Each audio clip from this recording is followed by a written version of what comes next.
Hey Randy, this is Chris back again, and I think today what I'm going to do is I'm going to talk about the transition elements. And before I get into this, I want to preface this real quick. And I want to preface this by saying that when we look at the periodic table and when we look at electron configurations, we need to understand what we're looking at is a model that makes predictions that apply in certain circumstances. Um, the interesting thing is our understanding of atoms is somewhat limited. Um, so when we developed, when in 1926, when the Schrodinger equation came out, or when Schrodinger proposed the wave equation, it predicted the atomic structure with amazing accuracy and precision. And then it was further developed by Paul Dirac, who was able to make relativistic forms of it for electrons that move at velocities that approach the speed of light, which for the elements that we've talked about up to this point, relativistic factors don't seem to play a big role, but certainly when we get into the heavier elements, the transition metals, the heavy metals, relativity plays a big role because the relativistic effects that those electrons experience, particularly the well, all the electrons really, it causes their mass to increase, and it causes the orbitals, the areas of probability where that they inhabit to contract closer to the nucleus, and that really mucks things up a lot for us. But all of that aside, what the Schrodinger equation fundamentally predicts is it fundamentally predicts something like this, okay? So if I start at the ground state here, n equals 1, and I put electrons, right, into my 1s orbital, okay, fair enough. Now the first level's full, and then I move on to s, or to second energy level, n equals 2, and I can put electrons in here. I can put electrons in my p orbitals as well. But you notice something interesting here. Do you notice something interesting? In a hydrogen atom, a 1 electron atom, okay, the orbitals, all of the orbitals here in n equals 2, the s and the p orbitals, they are what we call degenerate. Okay, they are degenerate, and that means that they have the same energy. Okay, so they're all at the same. If you imagine that this is energy here, okay, we're going up in energy. So if I move on to n equals 3, I have s orbitals, I have 3 p orbitals. Each p orbital can hold a total of 2 electrons, so I have 2, 4, 6 electrons. And then I also have d orbitals that inhabit the third energy level. I have 5 d orbitals, and each d orbital can hold 2 electrons, so I can hold 10 electrons and 6 electrons and 2. Okay, between all, so 10 between all 5 d orbitals, 6 electrons between all 3 p orbitals, and only 2 electrons because I only have 1 s orbital. And then as I go up to the fourth energy level, I not only have an s, 3 p's, 5 d's, but I have 7 f orbitals, and each orbital can hold a total of 2 electrons. So 2, 4, 6, 8, 10, 12, 14. Okay, so 14 electrons in all the f orbitals, 10 electrons in all the d orbitals, 6 electrons in the p orbital, and 2 electrons in the s orbital. But they are all degenerate, they're all at the same energy level. The problem is when we look at any other atom other than hydrogen, then this gets all mucked up. Because I'm dealing with a polyelectronic atom, and I have 2 electrons now, And electrons tend to repulse, right? They have the same charge. They tend to repulse. So I kind of have this ballet of these two electrons. They're repulsed from each other, but they're attracted to the nucleus, and they have all this probability. And what happens is the energies of these orbitals kind of gets mucked up a little bit. Now, so when we do our electron configuration, and you remember the Aufbau principle, the filling up principle, we say that the s orbitals, okay, even though they're in the same energy level, right? So in the second energy level here, we say that the 2s orbital has lower energy than the 2p orbital because there's this mucking up that goes on. Again,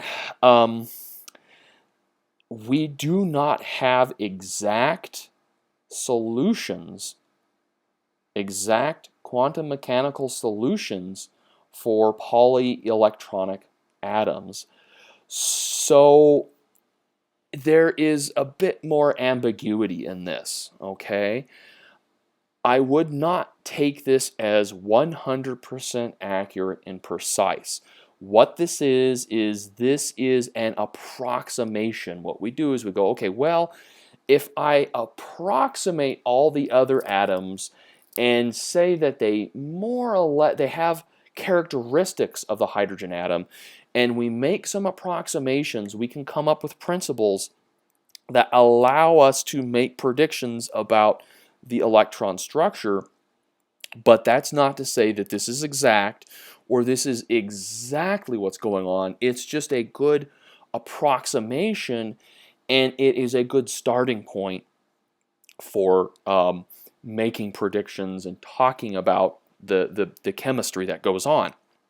Okay, so with that said, let's now move in to the transition elements here. Okay, so if you look on the periodic table of elements, my transition elements, those super sexy swingers, okay, include the elements right in here, okay, in this area right here, okay.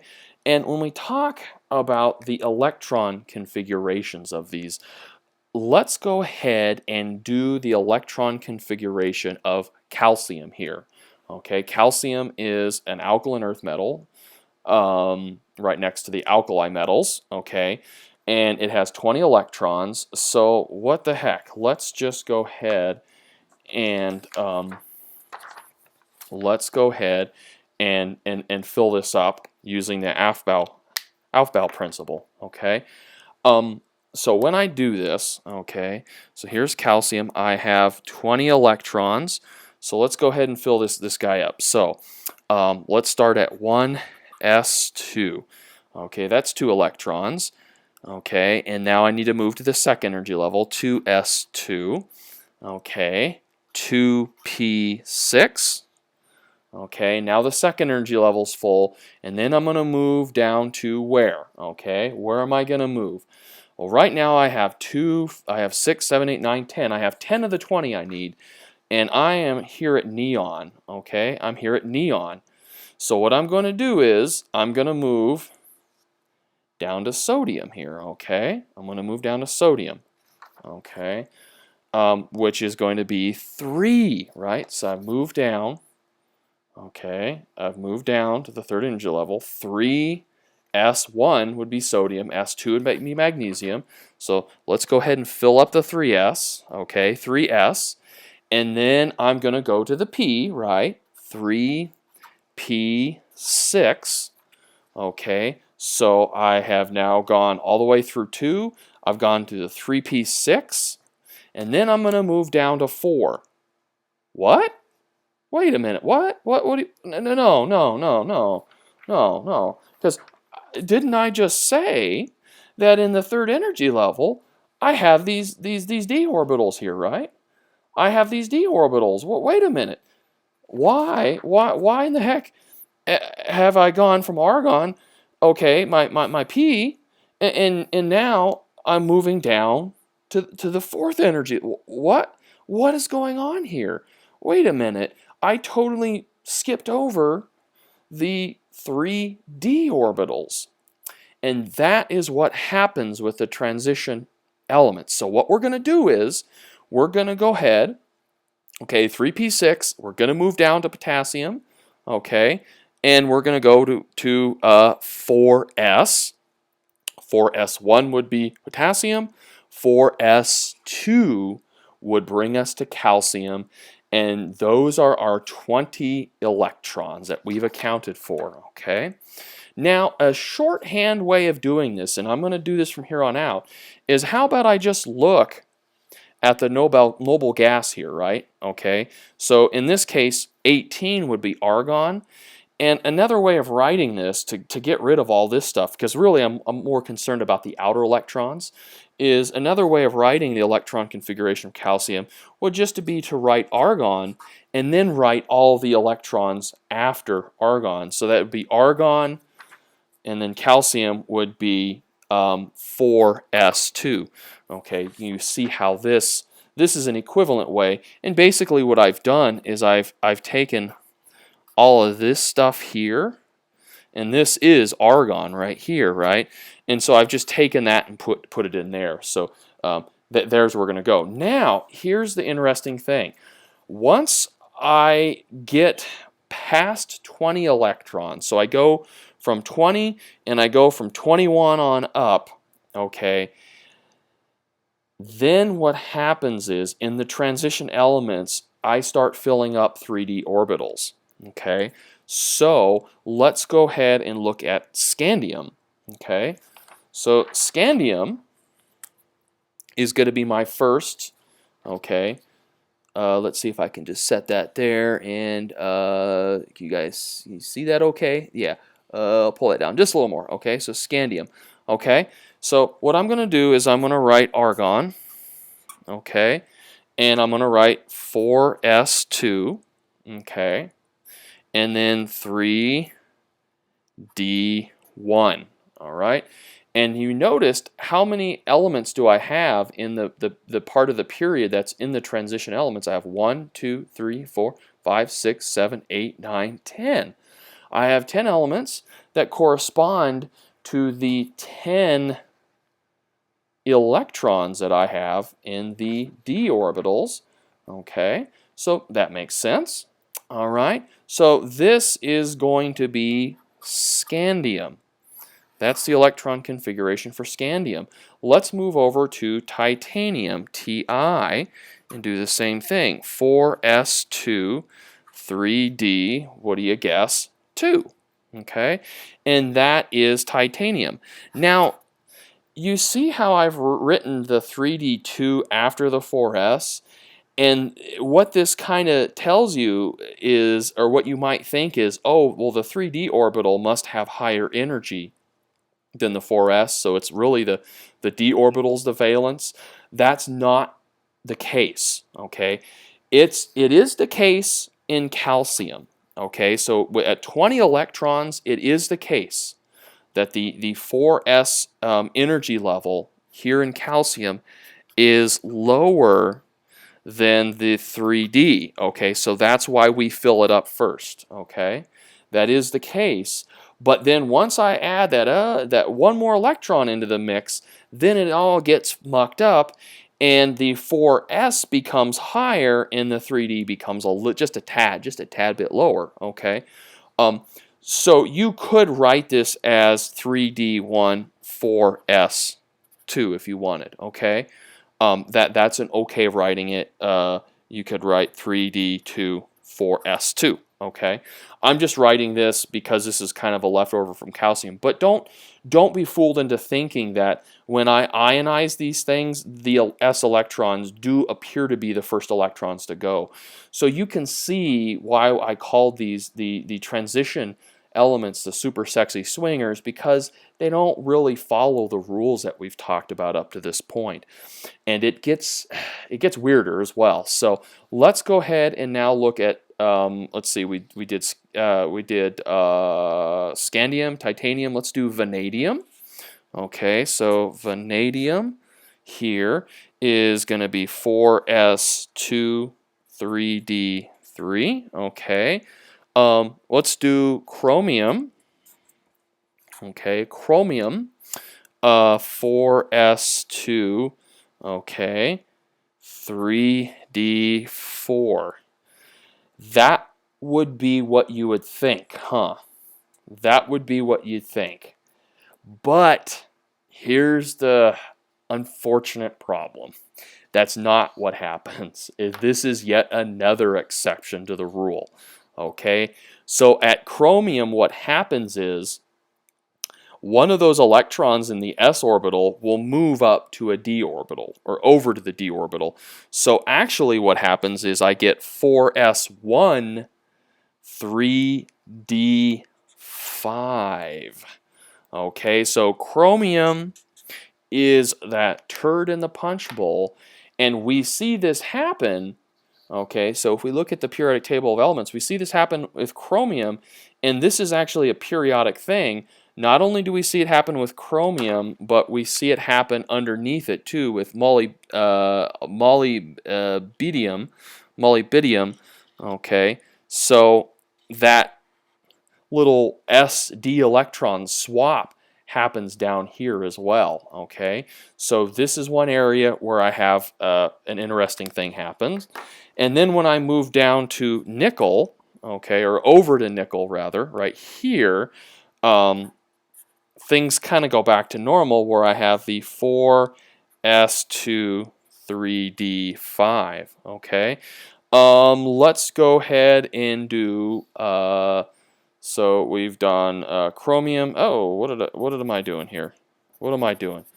I just went through chromium. Next one is manganese, not nickel. The next one is manganese. Okay, so sorry about that. So Mn. Okay, so let's do that. Argon. Okay, so manganese is 4s2 3d5. It kind of goes back to the normal way of doing it. Let's do iron here. Iron is Fe. Okay, ferrous. That's iron. It's argon. 4s2 3d6. Cobalt, Co, which is right here. Okay, which is right to the right of iron in the same period, is going to be argon. 4s2 3d7. Okay, and then we will move over to nickel here, Ni, okay, which is argon. 4s2 3d8, and this is another one that's kind of a turd in the punch bowl. Some people say that you can also write this as 4s1 3d9. Okay, so an equivalent way, or a roughly equivalent way of writing that is moving that electron over to the d orbital, and the d orbital picks up one electron. So let's go ahead and just put a little star next to that one as well. Okay, there are two ways to write it though. And then let's go ahead and move on to copper. So we're at almost filled up all those d orbitals. Okay, so copper is Cu, and we are right here. Let me pull this down so you can see here. Okay, so it's going to be argon, Ar. Okay, and copper is a turd in a punch bowl that you gotta know. And copper is 4s1 3d10. So right near the end, I have two turds in a punch bowl as well. I have these guys don't follow the rules as well. Okay, and it is periodic. Okay, so copper is 4s1 3d10. And then finally, we get to zinc, Zn, which is argon. And now I have all of my s orbitals full, 4s2, 3d10. All right.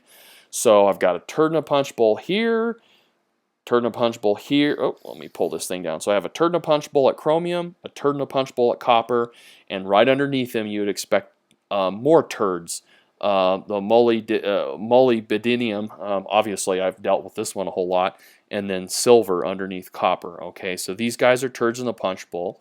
Okay, that's the electron configuration for the first 10 transition elements, and I won't go any further than that for now. Okay, so now what I want to do is, let's see how we're doing for time here. Oh no, let's go ahead and stop.